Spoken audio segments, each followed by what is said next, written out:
दी गई आकृति में यदि त्रिभुज का क्षेत्रफल 6 सेंटीमीटर स्क्वायर हो तो हमें वर्ग का क्षेत्रफल निकालना है। माना कि समकोण त्रिभुज की ऊंचाई बराबर 1 सेंटीमीटर। यह जो समकोण त्रिभुज है इसकी ऊंचाई को हम लोग 1 सेंटीमीटर मान लेते हैं, इसलिए वर्ग की प्रत्येक भुजा 1 सेंटीमीटर हो जाएगा। क्योंकि समकोण त्रिभुज की ऊंचाई वर्ग के प्रत्येक भुजा के बराबर है तो यहाँ भी x हो जाएगा, यहाँ भी x हो जाएगा और इस पूरे भुजा की लंबाई 1 सेंटीमीटर हो जाएगा। माना कि समकोण त्रिभुज का आधार बराबर y सेंटीमीटर। अब हम लोग जानते हैं कि वर्ग का क्षेत्रफल बराबर होता है भुजा स्क्वायर और यहाँ पर वर्ग की भुजा की लंबाई 1 सेंटीमीटर है तो यहाँ पर हो जाएगा x स्क्वायर सेंटीमीटर स्क्वायर। अब समकोण त्रिभुज में यहाँ पर समकोण त्रिभुज दिया है और यहाँ पर 60 डिग्री दिया है। चूँकि समकोण त्रिभुज में यहाँ पर 60 डिग्री बन रहा है तो y की लंबाई त्रिभुज का आधार हो जाएगा, इसलिए त्रिभुज का आधार हो जाएगा y सेंटीमीटर।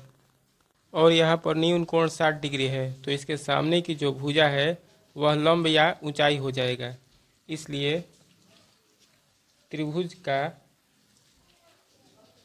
लंब या ऊंचाई बराबर x सेंटीमीटर। और समकोण त्रिभुज के कर्ण को हम लोग z मान लेते हैं, इसलिए समकोण त्रिभुज का कर्ण बराबर z सेंटीमीटर। अब समकोण त्रिभुज में कोस 60 डिग्री बराबर आधार बटा में कर्ण।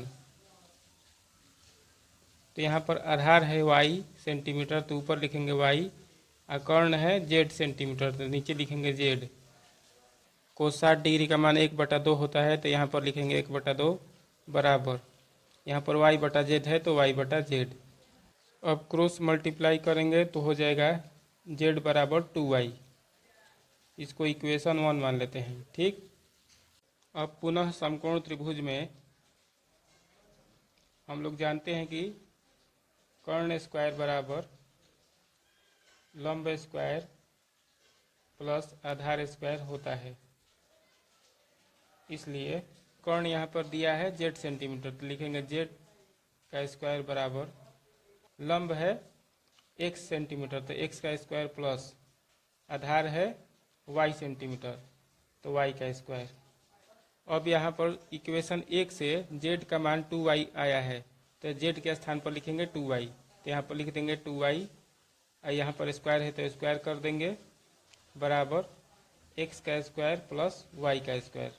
ठीक, अब 2y का स्क्वायर करेंगे तो हो जाएगा 4y स्क्वायर बराबर x का स्क्वायर प्लस y का स्क्वायर। ठीक, अब हम लोग इसको लिख सकते हैं 4y स्क्वायर और यहाँ का y स्क्वायर बराबर की इस साइड करेंगे तो हो जाएगा -y स्क्वायर बराबर x स्क्वायर। ठीक, 4y स्क्वायर में से y स्क्वायर घट जाएगा 3y स्क्वायर हो जाएगा बराबर x स्क्वायर। ठीक, अब दोनों तरफ वर्गमूल कर देते हैं तो दोनों तरफ रूट ले लेते हैं तो रूट के अंदर 3y स्क्वायर बराबर रूट के अंदर x स्क्वायर।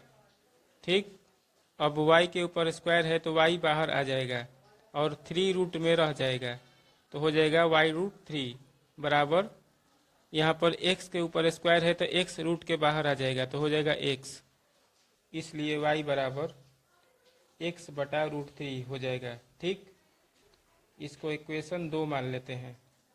ठीक, समकोण त्रिभुज का क्षेत्रफल का सूत्र होता है 1/2 आधार गुणे ऊंचाई।